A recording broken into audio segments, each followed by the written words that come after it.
안녕하세요. 인천에 살고 있는 쓰리잡을 뛰고 있는 두 아이의 아빠이자 남편인 34살 가장입니다. 먼저 저는 가난한 가정에서 축구선수 장학생으로 건대까지 다니다가 아버지가 사채로 1억 7천에 이자 1억 4천을 받게 되셨구나. 그래서 선수를 그만두고 가게를 했습니다. 생선 가게를 뜬금없이. 군대 기간 포함 6년 25살에 다 갚았습니다. 저 3억을 갚았다고? 3억을. 이게 군대 기간 2년 빼면 사실 4년이잖아요. 4년 만에 3억을 갚았다고? 4년 만에 3억을 갚은 그러면은 생선 가게를 되게 잘하시는 거잖아요. 이게 장사의 수완이 있었는데 장사를 하셔야 될 것 같은데. 이분 이것도 한번 여쭤보시니까 운이 좋았다고 본인은 그렇게 표현을 하셨는데 솔직히 순이익이 3억이라고 해도 그렇죠. 훌륭하다 4년 동안 그러면 정말 대단한데 그럼요. 쓸 거 쓰고 대단하시네요. 네. 이따가 한번 여쭤보겠습니다. 네. 중견기업에서 10년째 재직 중 급여 실수령 400, 사무실 청소 150, 투자처에서 월세 150이랑 뭐 의류 딜리버리를 40에 자판기 운영 10? 이건 이게 쓰리잡인가요? 이게 지금 한 4-5개 하시는 것 같은데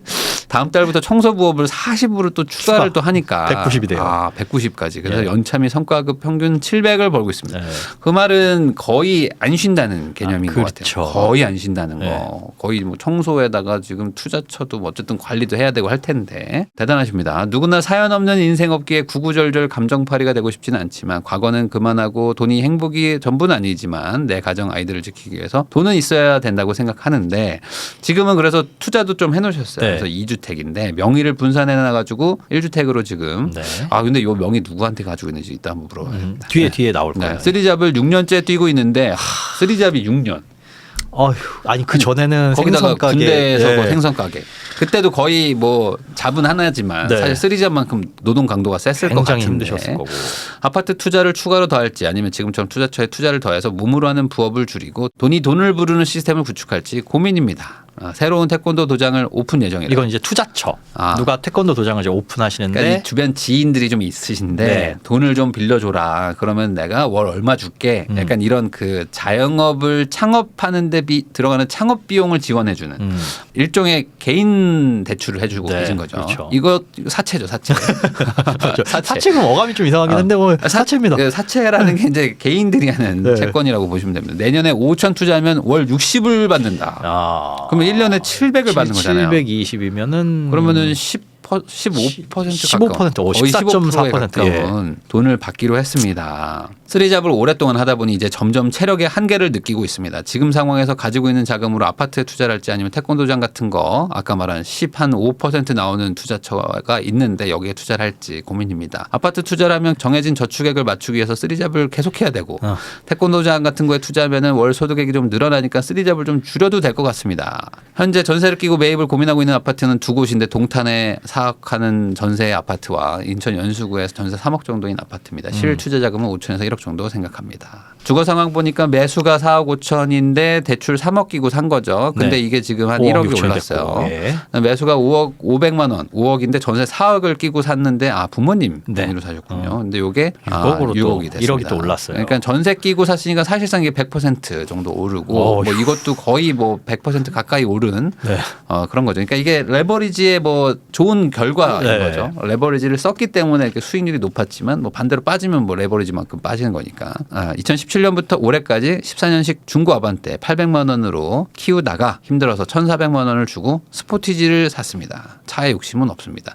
뭐 아이가 둘이기도 하고 이래저래 하시는 일이 많으니까 뭐 차는 있어야 되지 않을까. 차도 뭐 엄청나게 비싼 걸 사신 건 아니니까. 네, 중고로 또 사시고 이 정도 돈이 있으면 차에 욕심 낼 만도 하거든요. 한 달 수입이 약간 760 정도 되는데. 그렇죠. 거기다가 맨날 일을 하니까 그쵸. 내가 뭔가 나를 위해서 쓰는 돈이 없잖아요. 네. 그런 분들이 차를 많이 사시더라고요. 욕심 그러니까. 낼 만해요. 주변에서 보기에도 야, 너 그 돈 그 정도 실수령액 760 정도면 거의 연봉 1억 넘는 분들이 1억이 완전 넘죠. 한 1억 한 3, 4천 가까운 돈이거든요. 그러면은 차를 이제 외제차를 끌어도 되지 않느냐라는 주변 유혹이 분명히 있을 거예요.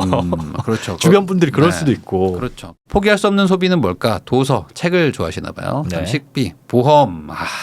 저희가 또 이게 지금까지 들으신 분들 보면은 아, 그 뭐가 문제지?라고 생각하셨을 수가 네. 있는데 또 여기서 또 이제 보험에 네, 본인 이게, 스스로 미련한 거 알고 있습니다라고 했으니 보험을 한번 봐야 될 것 같아요. 가입 중인 보험을 봤는데 157만 원. 그러니까 지금 저축이 안 되는 이유는 주담대 상환이 아니라 아니 주담대 상환은 한 달에 120 하시잖아요. 그렇죠. 120 상환하는데 이거는 대출을 갚는 거니까 내 돈이 쌓이는 거지만 보장성 보험은 이제 무슨 일이 터져야지만 내가 받는 건데. 그렇죠.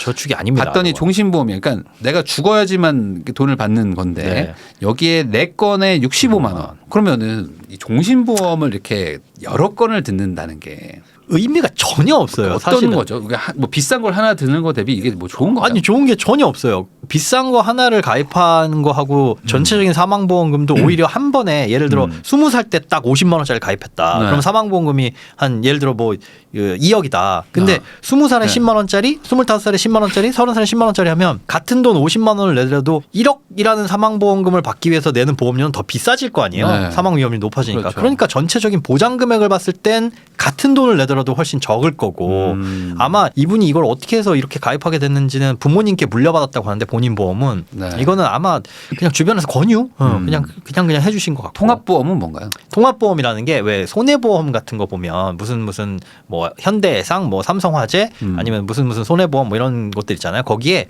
가족끼리 묶는 이제 보험들이 있어요. 아, 이게 하나의 보험증권에 통합 그 핸드폰 요금제 같은 네, 그런 식으로 하나로 묶여 있어요. 그럼 못 풀어요? 그게 풀 수가 없는 이제 계약자를 하나 돼 있고 아. 피보험자가 여러 명인데 이렇게 하는 게 꼭 좋다는 점은 없어요. 그러니까 좋은 점은 없고 약간 좀 불편한 점은 있죠. 이 보험은 없애고 싶은데 이것 때문에 못 그런 부분들도 있고.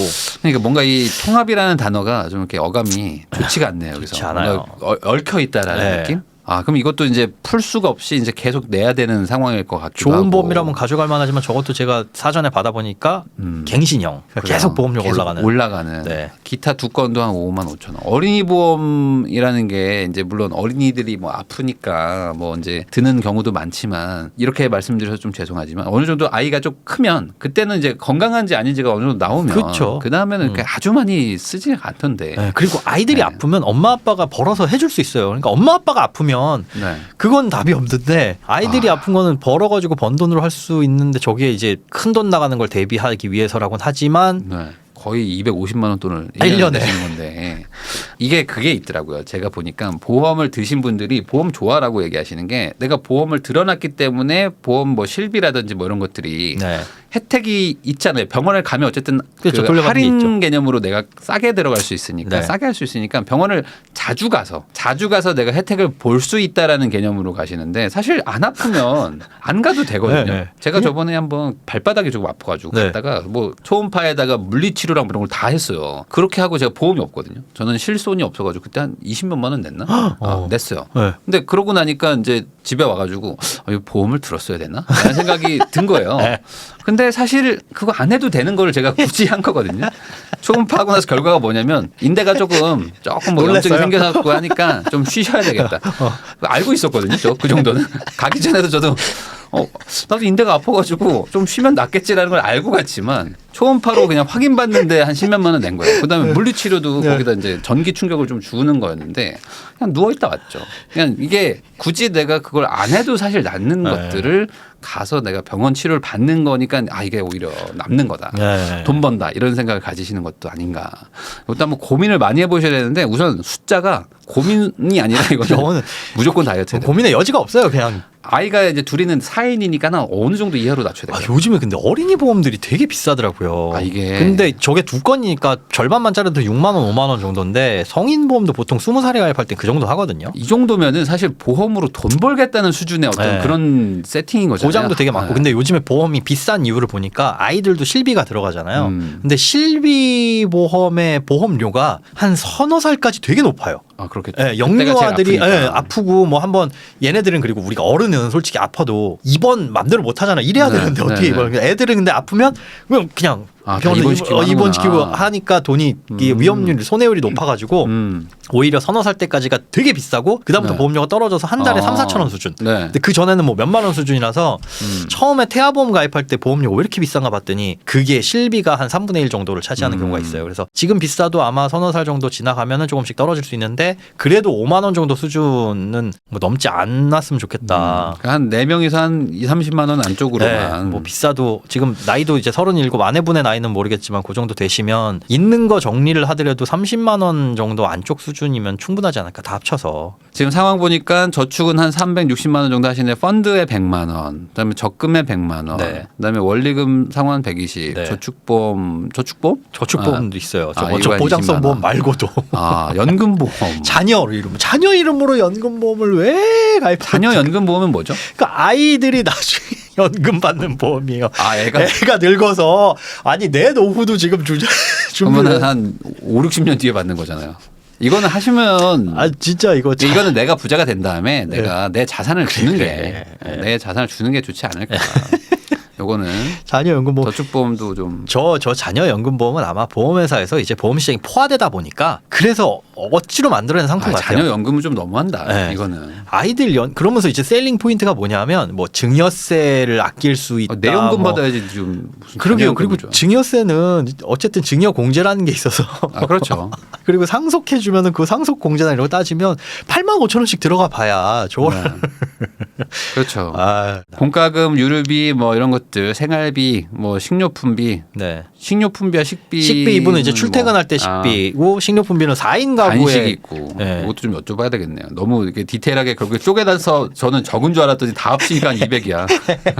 그래도 4인 가구에서 240 쓰시는 거면 뭐 그렇죠. 뭐 많이 쓰시는 건 아니지만 문제는 이 보험료가. 그러니까 240 쓰시는 분이 보험료 160이 말이 되냐고요. 보험료가 160을 쓰고 계시다. 자산이 보면은 이제 주택을 이제 두 채 가지고 계시니까 12억 정도. 그다음에 이제 예금, 현금, 이제 투자 아까 말씀하신 어떤 그런 뭐 태권도 도장이라든지 네. 뭐 이런 거 투자를 하신 것들. 그다음 펀드. 그러니까 돈이 적지 않아요. 적지 않아요. 적지 그리고 않기 때문에 보면 그렇게 모은 돈을 지금 주택을 두 채를 샀는데 한 채 한 채 살 때마다 약 1억 남짓한 돈이 들어갔거든요.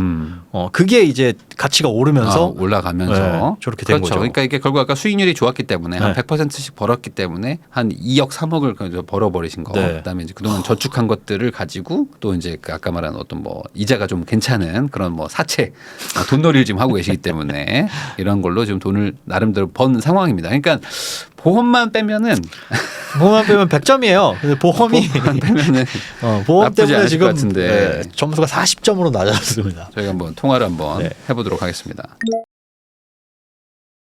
안녕하세요. 네, 반갑습니다.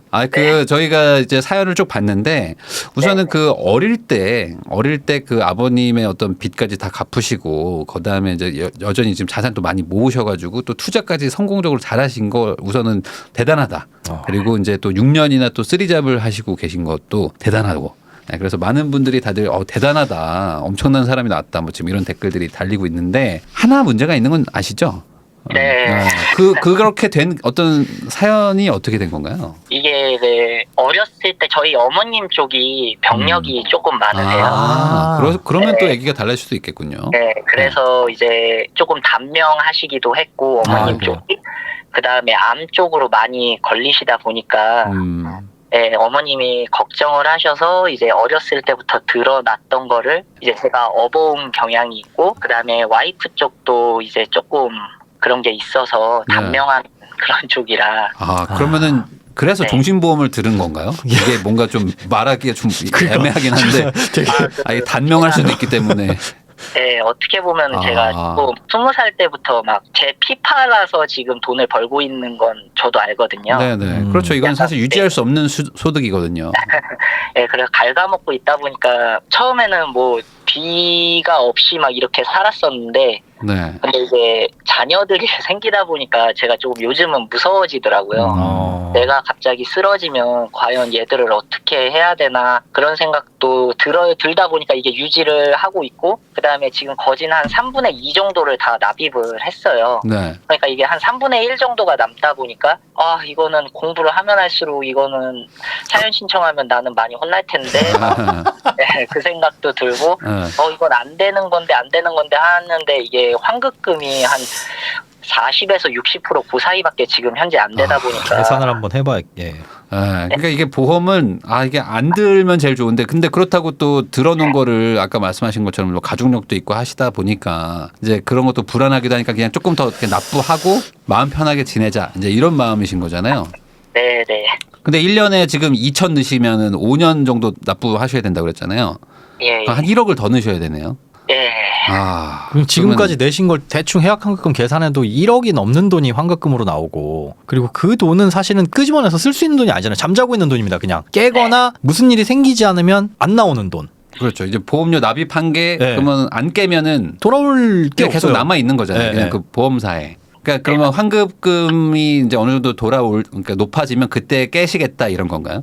예, 그래도 원금 정도까지는 딱 이게 만기만 채우면 원금은 되더라고요.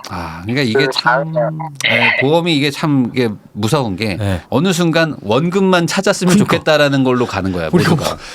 원금 벌자고 그거 지금 생각해 보세요. 만약에 지금 있는 시드 1억으로 뭔가를 한다면 새롭게 태권도장 투자도 하고 아파트도 살 수 있는 돈이에요. 거기다가 앞으로 1억을 안 넣어도 되고. 네. 앞으로 안 넣어도 되고 이제 걱정이 뭐냐면 앞서 말씀드린 그 가족력이라든가 그런 위험에 대한 대비인데 사실 보험을 우리가 착각하면 안 될 게 암에 걸린 가족들이 많아 그러면 난 걱정되죠. 암 걸릴까 봐. 근데 암보험을 가입했다고 암에 안 걸리는 게 아니거든요. 그냥 돈만 나올 뿐이고 그러면은 실질적으로 저 돈으로 그냥 건강관리를 남들보다 더 돈 들여서 하는 게 그렇죠. 오히려 지금 쓰리잡을 하시는 거가 보험료를 내기 위해서 어떤 잡 하나를 유지하는 거일 수도 있잖아요. 어찌 보면.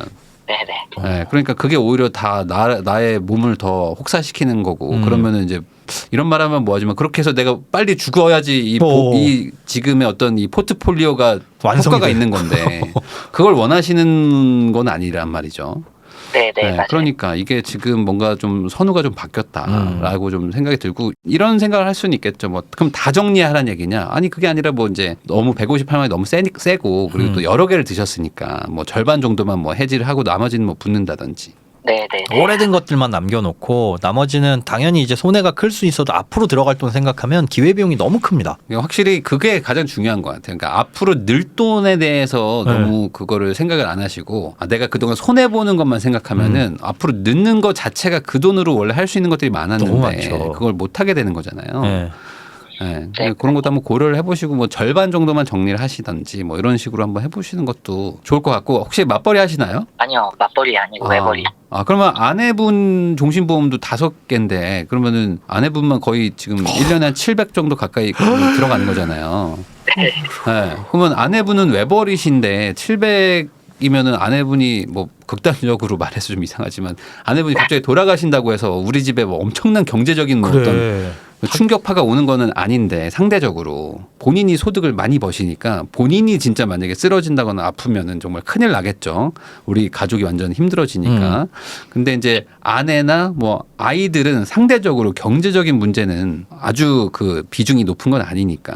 이제 이걸 너무 감정적으로 들어가면 아니 그래도 우리 애고 우리 아내인데 뭐 보험은 해줘야죠라고 할 수도 있겠지만 이게 항상 이 선택이잖아요. 기회비용인 거고. 병원비 정도 나오는 거. 뭐 진짜 큰 병, 암 이런 거 걸렸을 때 한 1, 2천만 원 나오는 거 그 정도 해가지고 3, 4만 원짜리 뭐 보험은 간병비 정도 나오고 뭐 그 정도만 해도.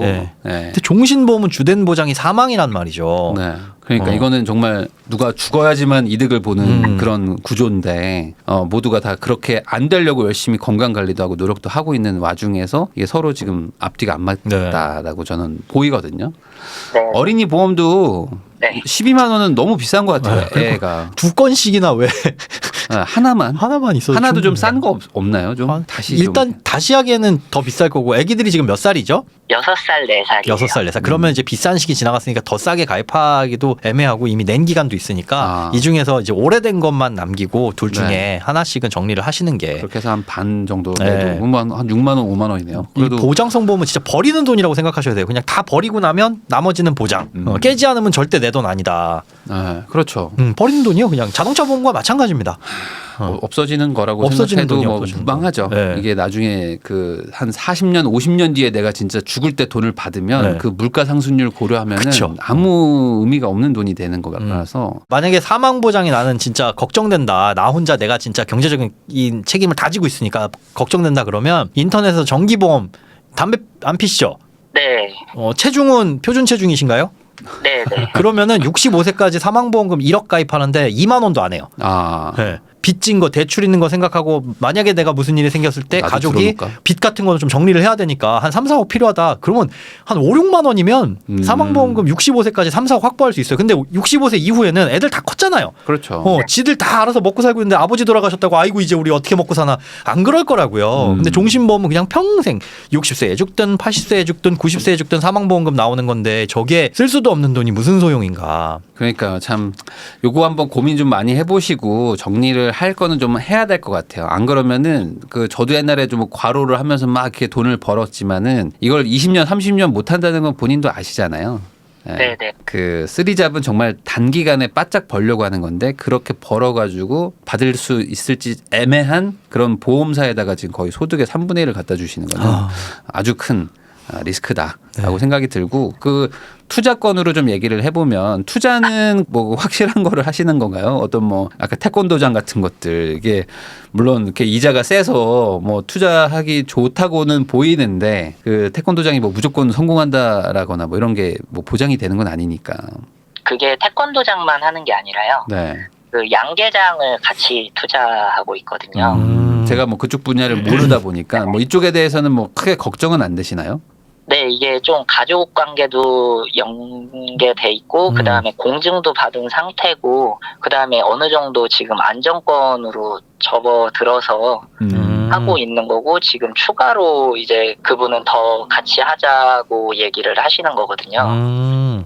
쉽게 얘기해서 아는 분이 태권도장 양계장을 차렸는데 투자를 쭉 해오셨고 몇 년 정도 하셨어요? 지금까지? 한 4년 정도. 4년 정도 하셨고 이제 자리를 잡으신 거네요. 근데 하나를 더 오픈하는데 돈을 좀 더 투자하면은 한 요 정도 수익을 주겠다. 근데 상식적으로 만약에 제가 모르는 사람이 와서 이런 투자를 하면 돈 이만큼 주겠다라고 했을 때 15%의 이자를 줘? 야 은행 가서 빌리지 왜 나한테 빌려? 이런 생각을 할 것 같거든요. 그분은 은행 대출이 안 되나요?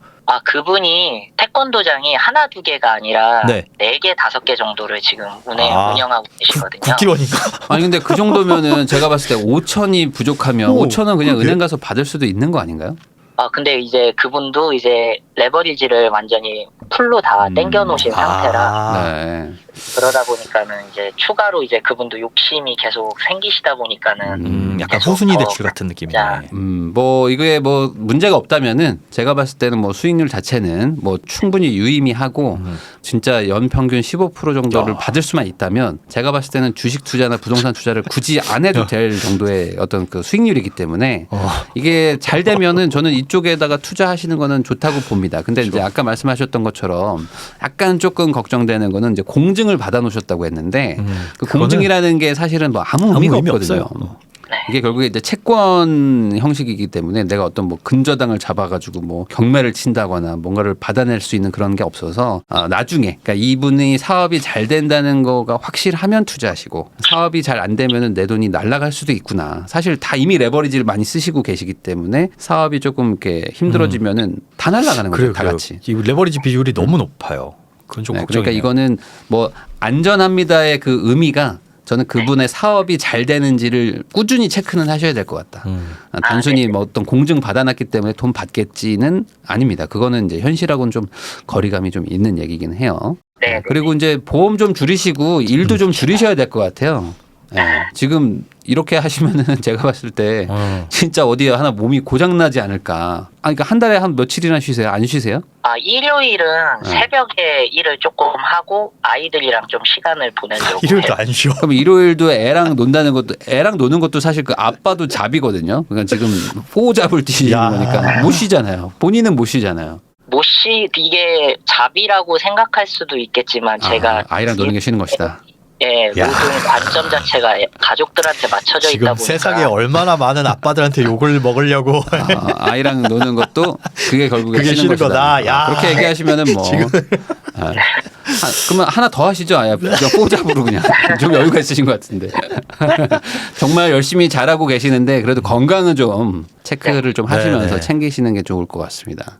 그리고 아까 말한 그 투자처가 정말 괜찮으면 차라리 거기에 조금 더 넣으셔가지고 뭐 3, 40만 원 정도 버는 거는 거기다 넣으면 얼마 안 되잖아요. 그러니까 뭐 원금 조금만 넣어도 수익률이 높으니까 네네. 네, 그쪽으로 좀 하시면서 몸은 조금 쉬어가면서 하시는 게 좋습니다. 이게 나중에 골병이 들더라고요. 혹시 뭐 궁금하시거나 질문하실 거 있으실까요? 제가 그거 투자처도 투자처인데. 네. 집을 더 사는 건 안 좋은 것 같아요. 우선은. 그래요? 집 개수를 더 늘리지 마시고요. 네네. 차라리 뭐 있는 걸 하나 팔고 한 개의 어떤 규모를 더 키우시는 거는 모르겠지만 집이 세 채가 되는 순간 세금적으로 되게 불리해집니다. 그 집은 지금 한 채는 부모님 명의. 아버지 명의로 제가 돌려놨거든요. 네네. 이거 두 채가 돼도 뭐 일시적 2주택으로 하는 것은 뭐 그나마 뭐 괜찮긴 하지만 아예 두 채를 꾸준히 뭐 가져가겠다 해도 어쨌든 세금적으로 손해를 보니까 비과세나 이런 것도 나중에 못 받게 되니까 지금은 뭐 그렇게 막 공격적인 투자, 그러니까 다주택이라는 건 엄청나게 공격적으로 가겠다는 거거든요. 내가 지금 세금이나 이런 거에 불리함을 다 내가 뚫고 그 이상의 이득을 보겠다고 다주택을 가는 거기 때문에 지금은 막 굳이 뭐 지금 그럴 상황은 아닌 것 같습니다. 그리고 아까 말하는 그 15% 수익률 나오는 거 있잖아요. 저 같으면 그거 저라면 그거 합니다. 나 저거 하고 싶어요. 거기다가 한 5억 넣으세요. 그러면은 일 안 해도 돼. 그러네. 차라리 그게 또 나을 수도 있습니다. 그리고 이제 부모님 명의로 사셨다는 것도 그것도 나중에 한번 정리를 한번 할 필요가 있습니다. 이게 막 다 꼬여요. 나중에 명의를 하여간 남의 명의로 뭘 하면 항상 다 꼬이는 것들이 있어가지고 차라리 내 명의로 하나를 더 사시든지 뭐 지금 두 채까지는 그래도 뭐 세금이 아주 막 많이 늘고 막 그런 건 없으니까 그렇게 한번 정리할 수 있을 것 같습니다. 네, 다시 한번 사연 보내주셔서 감사드립니다. 네, 고맙습니다. 네, 고맙습니다.